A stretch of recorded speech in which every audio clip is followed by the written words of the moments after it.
मैदान में रन बनाना अच्छी बल्लेबाजी है ना। आप कितने अच्छे हैं, आपकी बातें जो बताती हैं ना कि आप कितने अच्छे हैं, ये एक अंदाजा है। असलियत ये है कि आप मैदान में क्या करके दिखाते।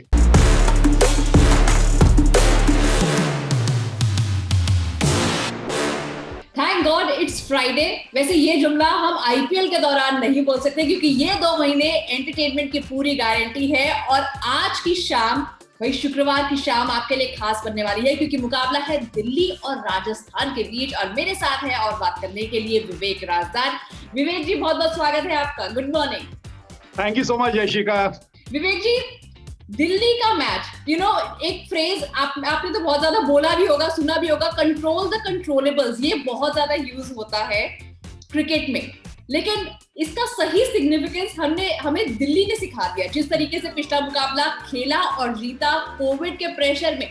2 चीजें यशिका। एक तो पहले आपको ये मैं थोड़ा सा टोकना भी चाहूंगा, ये विवेक जी की जगह सिर्फ विवेक अगर आप कहेंगी तो ज्यादा अच्छा रहेगा। और दूसरी चीज ये कि दिल्ली अच्छा खेली, लेकिन पंजाब किस तरह से खेली इस पे भी थोड़ा सा ध्यान देना होगा। जी हाँ, तभी मैच शुरू होने से पहले थोड़ा सा ये लग रहा था कि क्या दिल्ली उस चीज से बाहर निकल के आएगी, क्योंकि मानसिक तौर पे उन पे ज्यादा दबाव था। खेल पे इतना दबाव नहीं था, लेकिन खेल के मैदान से बाहर जो चीजें हो रही थी उसका दबाव उनके ऊपर था। तो उन्होंने उस दबाव को अच्छे ढंग से झेला और पंजाब ने उनकी मदद की जिस तरह से उन्होंने क्रिकेट खेली। चलिए, आप मेरे पे भी प्रेशर डाल रहे हैं। विवेक नहीं तो मैं सीधा कप्तान साहब बोल देती हूँ। कप्तान साहब चलिए, कप्तान साहब ये बताइए कि पिछला मैच जिस तरीके से जीता दिल्ली ने, अब राजस्थान सामने है जो कि हर डिपार्टमेंट में बहुत अच्छा कर रही है, तो बख्शने नहीं वाली है वो दिल्ली को। निश्चित तौर से इसी वजह से इस मुकाबले में अगर दिल्ली को जीतना है तो सबसे पहले उनको क्या करना है, सबसे पहले उनको जॉस बटलर को जल्दी आउट करना है। क्योंकि वो बटलर का बल्ला जिस तरह से इस आईपीएल में अभी तक गूंजा है ना, किसी और का बल्ला उस तरह से नहीं गूंजा। 2 तो शतक वो जड़ चुके हैं। लेकिन एक जो बात जिस पे ध्यान देने वाली बात है वो ये कि 6 मैचेस हुए हैं, एक बार वो नॉट आउट रहे हैं, बाकी 5 बार बेशक रन बनाए लेकिन हर बार फास्ट बॉलर का आउट हुए। और फास्ट बॉलर भी वो फास्ट बॉलर जिसके पास अतिरिक्त गति है।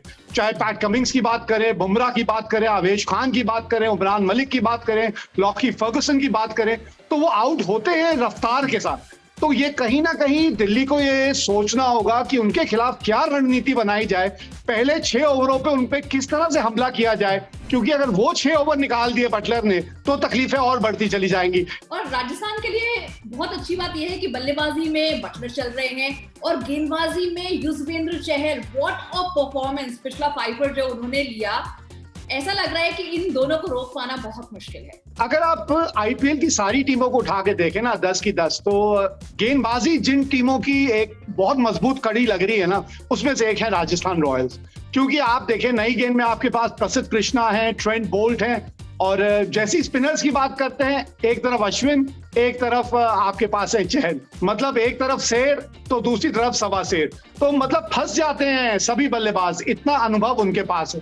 ताकत उनको जहां जुटानी है वो उनकी बल्लेबाजी में, क्योंकि बटलर हैं, शमरॉन हेटमायर ने रन बनाए हैं, संजू सैमसन। लेकिन ये ऊपरी क्रम के हम जब 4 बल्लेबाजों को अगर हटा दें, अगर किसी मैच पे खुदा ना खास्ता अपने आप को 20 या 30 पे 2 या 3 डाउन पाएगी राजस्थान रॉयल, क्या उस वक्त वहां से निकलने में कामयाब होगी? ये एक मुद्दा अभी भी उनके सामने खड़ा है। बिल्कुल, बटलर तो उनकी एक बड़ी स्ट्रेंथ है ही, लेकिन कमजोरी बनते जा रहे हैं रियान पराग पर बहुत इन्वेस्ट किया है राजस्थान ने।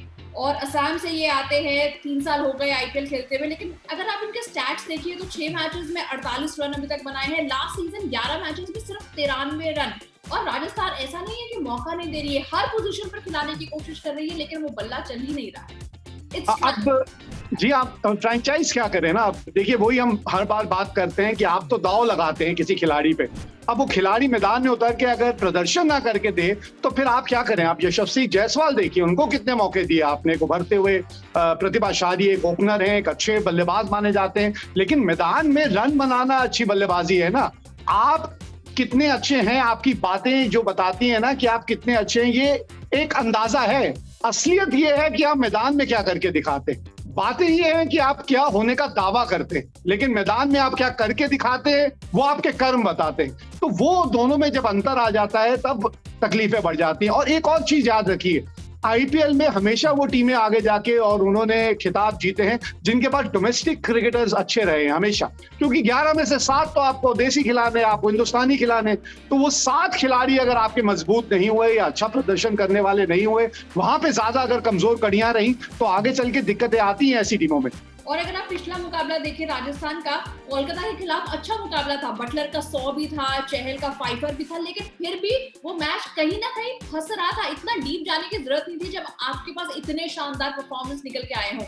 ट्रेंट बॉल नई बॉल से अच्छी गेंदबाजी कर रहे हैं, लेकिन डेथ ओवर्स में 14 की economy is not very good. एक आध मैच में होता है, छूट देनी चाहिए, क्योंकि इतने सारे मैचेस आप खेलते हैं तो हर मैच में कंसिस्टेंटली उस तरह की परफॉर्मेंस कायम रख पाना किसी भी खिलाड़ी के लिए संभव नहीं होगा। तो जब आप, और एक चीज और, जब 14 मैचेस आप खेलते हैं और जो टीम फाइनल तक पहुंच गई, फाइनल का खिताब जीतेगी, वो 16 या 17 मैचेस खेल जाएगी। तो इतने सारे मैचेस में आपको कहीं ना कहीं अपने स्टार प्लेयर्स को ब्रेक भी देना बहुत जरूरी है। लगातार आप खिलाते चले जाएंगे, ये ना हो कि जब मौके का मैच है तब वो अनफिट होकर प्लेयर बैठ जाए। तो ये इस चीज पे भी ध्यान देना है कि एक बार आपको लगे कि भाई अब जो है हम क्वालिफायर के लिए बस क्वालिफाई करने वाले हैं या कर चुके हैं, तब आपको इन खिलाड़ियों को ब्रेक देना बहुत जरूरी है, ताकि ये बड़े क्वालिफायर मैच के लिए पूरी तरह से तंदुरुस्त हों और तैयार हों। बिल्कुल। और राजस्थान की ताबड़तोड़ गेंदबाजी, उनके सामने दिल्ली के ओपनर्स पृथ्वी शॉ और डेविड वार्नर जबरदस्त बल्लेबाजी कर रहे हैं। तो ट्रेंट बोल्ट और सामने उनका ओपनिंग स्टैंड, कितना बड़ा की बैटल है ये? मुझे लगता है कि ट्रेंट बोल्ट पे बहुत कुछ निर्भर करेगा, क्योंकि डेविड वार्नर जिस तरह की फॉर्म में है, पृथ्वी शॉ तो एक ही मंसूबे के साथ उतरते हैं मैदान में, see the ball hit the ball, और वो उनकी सही रणनीति भी है। क्योंकि अगर आपको लगता है एक बल्लेबाज के तौर पे कि ये आपकी ताकत है, तो उस ताकत पे आप टिके रहिए, भरोसा दिखाइए अपने अपने अपने गुणों पे। तो वो तो अपने उसी अंदाज में खेलेंगे। वार्नर की विकेट जल्दी चाहिए होगी राजस्थान रॉयल्स को, और यही मुझे लगता है कि युजवेंद्र चहल की आज भूमिका अहम होगी। क्योंकि आप देखें पिछले मैच में भी और कई मैच उठा के देखें आप, जब भी बाएं हाथ का बल्लेबाज उनके सामने आता है वो गुगली का इस्तेमाल ज्यादा करते हैं, और गुगली का इस्तेमाल भी बढ़िया ढंग से करते हैं। तो आज अगर वार्नर शुरू के कुछ ओवर निकाल के ले जाएं, तब ये अच्छा द्वंद होगा, एक तरफ से चहल और एक तरफ से वार्नर।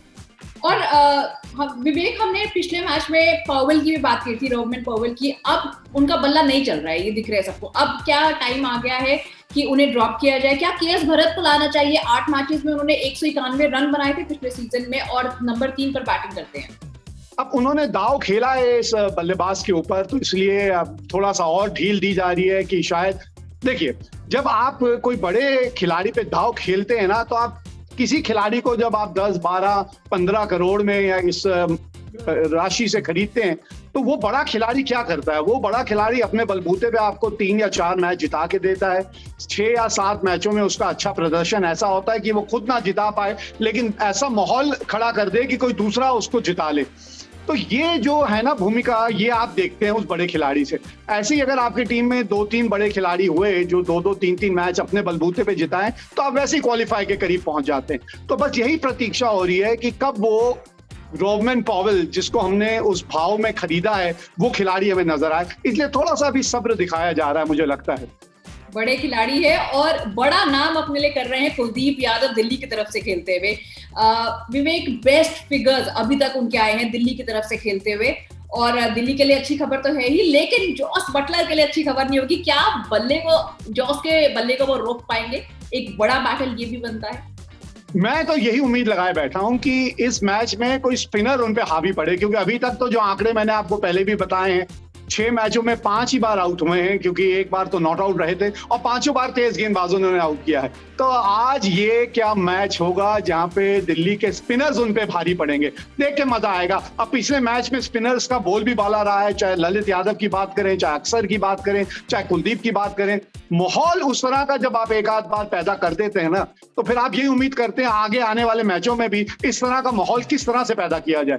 विवेक, आप तो पूरी तरह से आज दिल्ली को ही सपोर्ट कर रहे होंगे, दिल्ली के हैं आप, दिल्ली की तरफ से खेले हैं इतना, तो दिल्ली को क्या अलग करना होगा राजस्थान को आज के मैच में हराने? मैंने जैसे कहा कि सबसे पहले तो आपको बटलर, ये जो गुत्थी है ना, इसको सुलझाना होगा जल्द से जल्द, क्योंकि बटलर का चलना और उस तरह से चलना वो मैच को आपसे दूर ले जाता है, क्योंकि बटलर जब रन बनाते हैं ना तब टीम 150 160 भी स्कोर करती है, वो 200 का आंकड़ा लगा देते हैं बोर्ड पे, तो फिर 200 रनों का पीछा करना उतना ही कठिन होता है। तो बटलर को जल्द से जल्द आउट करना, इस पे बहुत कुछ अहमियत रहेगी कि आज दिल्ली किस तरह से इस मैच में प्रदर्शन कर पाएगी। और दिल्ली और राजस्थान की तरफ से कौन-कौन से प्लेयर्स हैं टू वॉच आउट फॉर?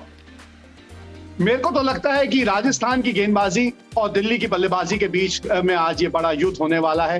तो ये देखना है कि उनके गेंदबाज किस तरह से गेंदबाजी करते हैं और उनका जवाब क्या दिल्ली के बल्लेबाजों के पास है या नहीं। यही आज जंग है, एक टीम जो अपनी गेंदबाजी के बलबूते पे खड़ी है और दूसरी जिसकी बल्लेबाजी अब अपने रंग में आ रही है। प्रेडिक्शन क्या है आपकी? दिल्ली को सपोर्ट कर रहे हैं लेकिन डोंट बी बायस्ड, दिल्ली या राजस्थान, कौन जीत रहा है आज का मुकाबला? मैं तो बस यही चीज देखना चाहूंगा कि अब दिल्ली कैंप में कोविड को लेके और कोई उलझने ना आए। अगर इस तरह से उलझने नहीं आती हैं तो मुझे लगता है जिस तरह से पिछला मैच जीत के आई है, और वो ज्यादा कठिन परिस्थितियों में थी उस वक्त, क्योंकि उस वक्त कोविड के कुछ केसेस आए ही थे, तो उस वक्त मानसिक दबाव में ज्यादा थी। वो मैच जीत के जब आ गई है तो अब तो आगे चल के ये राह आसान होनी चाहिए, ये मैच भी जीतना चाहिए। तो दिल्ली जीत रही है आज का मैच? बिल्कुल जीत रही है। ओके, सो दिल्ली वर्सेस राजस्थान का फ्राइडे जो वीकेंड है वो उसकी शुरुआत ही इतनी अच्छी हो रही है, उसके बाद डबल हेडर्स भी आपको देखने को मिलेंगे और हाँ, स्पोर्ट्सकीरा पर ऐसी ही कवरेज जारी रहेगी। विवेक, आज के लिए बहुत बहुत शुक्रिया। शुक्रिया। और अगर आपके कोई क्वेश्चंस हैं तो प्लीज आप हमें कमेंट सेक्शन पे लिखकर भेजिए और आईपीएल की महफिल यहाँ पर सजती रहेगी। आपके लिए हम बहुत सारे फन सेगमेंट्स ला रहे हैं, तो उन्हें देखना ना भूलें। And yes, you know the drill, like, share and subscribe to Sportskeeda. Thank you for watching.